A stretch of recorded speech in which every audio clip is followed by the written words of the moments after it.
Assalamualaikum warahmatullahi wabarakatuh. Di sini saya akan mempresentasikan manajemen sumber daya manusia.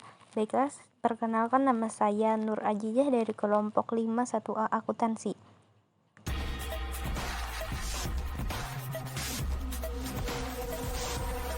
Pertama, di sini saya akan menjelaskan pengertian manajemen sumber daya manusia.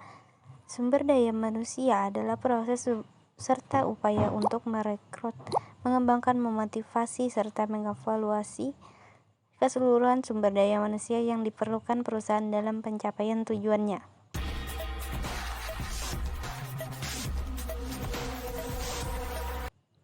Adapun tujuan manajemen sumber daya manusia: 1. Mengetahui peran dan fungsi manajemen sumber daya manusia dalam organisasi perusahaan sebagai salah satu langkah pengorganisasian. 2. Mengetahui proses manajemen sumber daya manusia sebagai upaya untuk mendapatkan orang-orang dalam organisasi yang memiliki kompetensi dan kualifikasi yang sesuai dengan kebutuhan organisasi dan tujuan perubahan yang dihadapi oleh organisasi.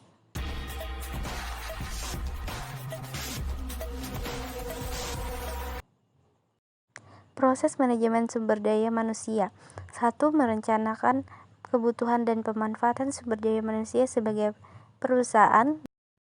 2. Mencari dan mendapatkan sumber daya manusia. 3. Mengembangkan sumber daya manusia, termasuk di dalamnya program orientasi tenaga kerja, pelatihan, dan pendidikan. 4. Memelihara sumber daya manusia, termasuk di dalamnya pemberian insentif, penjaminan kesehatan dan keselamatan tenaga kerja, pemberian penghargaan, dan lain sebagainya. 5. Pemanfaatan dan mengoptimalkan sumber daya manusia, termasuk di dalamnya promosi, demosi, transfer, dan juga separasi.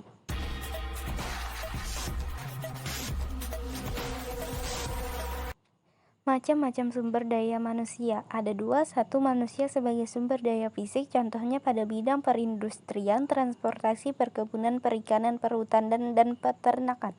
2. Manusia sebagai sumber daya mental, yaitu manusia sebagai makhluk hidup berbudaya, mampu mengolah sumber daya alam untuk kepentingan kehidupannya dan mampu mengubah keadaan SDA dan berkat kemajuan ilmu dan teknologinya.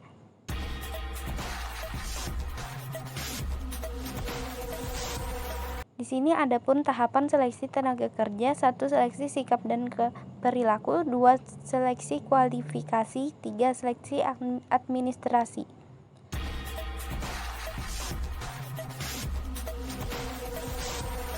Langkah-langkah perencanaan sumber daya manusia: 1. Representasi dan refleksi dari rencana strategi perusahaan. 2. Analisa dari kualifikasi tugas yang akan diemban oleh tenaga kerja. 3. Analisa ketersediaan tenaga. 4. Melakukan tindakan inisiatif. 5. Evaluasi dan modifikasi tindakan.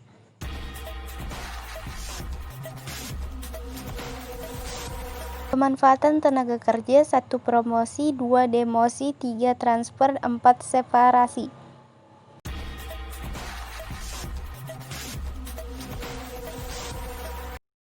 Contoh Departemen Sumber Daya Manusia dalam struktur organisasi: 1. Direktur Utama. 2. Manajemen bagian produksi. 3. Manajemen bagian pemasaran. 4. Manajemen bagian personalia. 5. Manajemen bagian administrasi dan keuangan. 6. Divisi perekrutan dan perencanaan. 7. Divisi kompensasi dan kesejahteraan tenaga kerja. 8. Divisi hukum dan serikat tenaga kerja. 9. Divisi pendidikan dan pelatihan.